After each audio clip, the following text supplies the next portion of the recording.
Hi everyone! Before we start with the main video, I would like to thank you Practitest for being the main and exclusive sponsor of this YouTube video.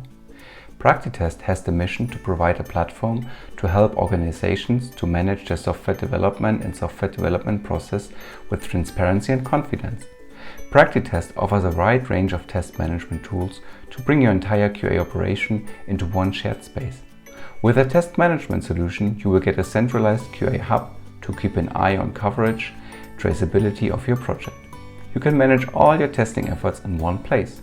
If you want to find out more about Practitest, go to their website practitest.com and check out their great products. Thank you again to Practitest for being the main sponsor for today's video and to support our testing community. And now back to the main video.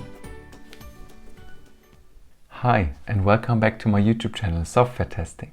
My name is Daniel Knott and I'm happy that you're here today. Today's video is all about openAI and ChatGPT, which is all over the internet, is generating so many buzz and fuss and so many controversial articles, and the moment I have seen this and I subscribed or I signed up to the service, I was like, really, wow, that's impressive.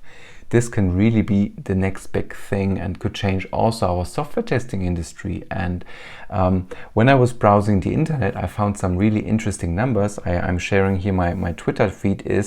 Kate wrote here that it took them to reach 1 million users. It took them only 5 days. Imagine 5 days, ChatGPT, 5 days, they reached 1 million users. In comparison, Netflix, it took them 3.5 years.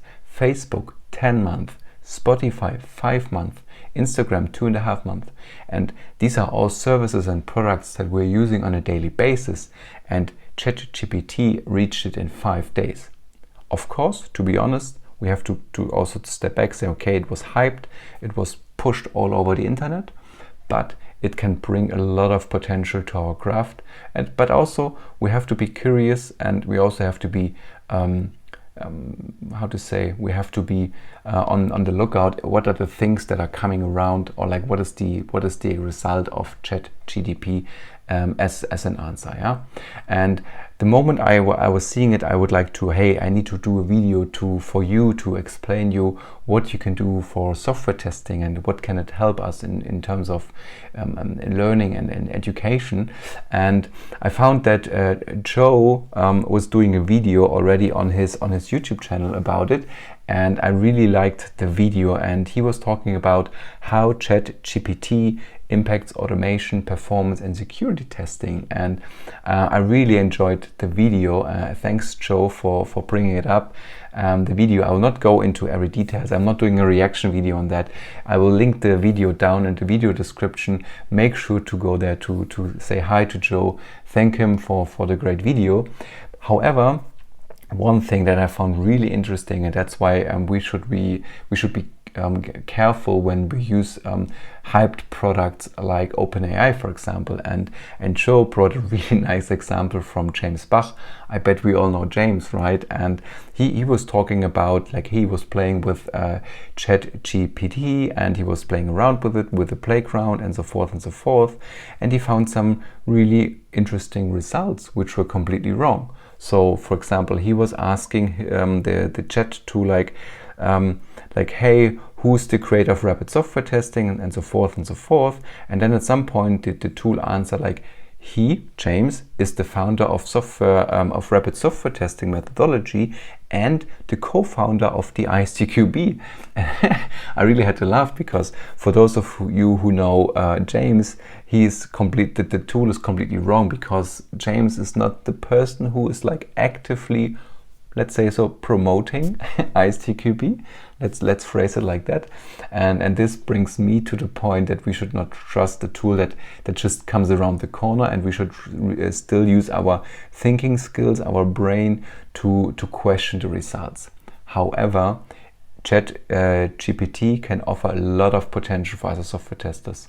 And with that, I would like to show you in this video today some examples on how the tool can be used in order to generate testing ideas and to help you in order to learn more things. So let's take a look at the tool.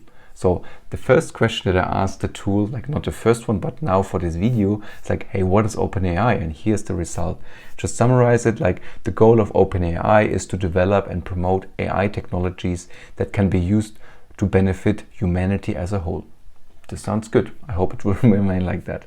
So let's ask the tool some questions. So first, one question I would like to ask the tool is like how to test, let's say, login screen of a web application.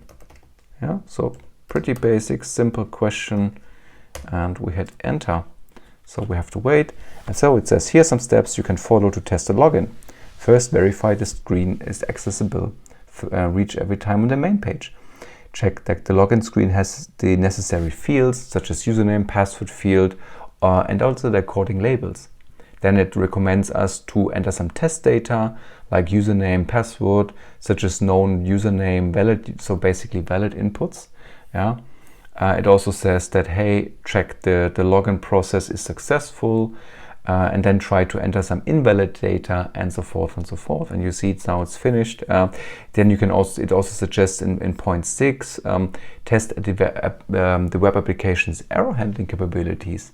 And the last point is it also recommends you to repeat the above steps on different combinations of test data, and so forth. And I think that's really impressive, right? So whenever you have like a testing questions like, hey, how would you like to test this and that, it can give you a first indication of what you can do basically with a test. So yeah, so this is really cool. I think this especially for newcomers who would like to, or even for senior people, to how to generate testing ideas on a certain application, on a certain screen.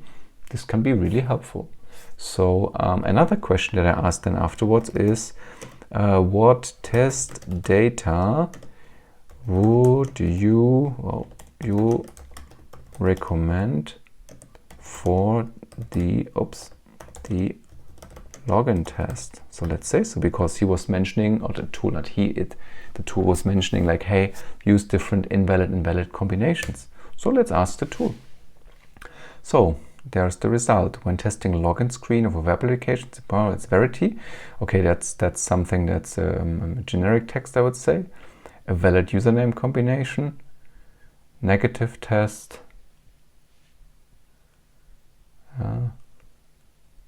valid user, invalid username.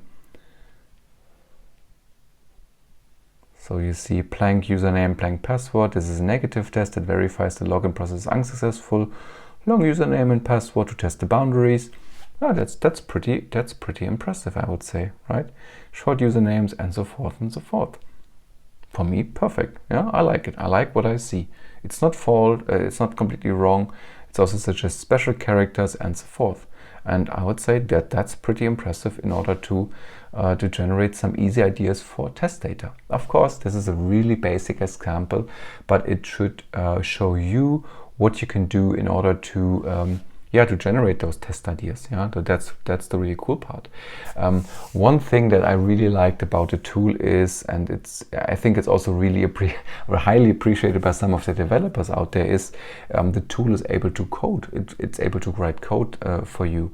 So for example, I ask the tool now, please write the feature file for the login test. Oops.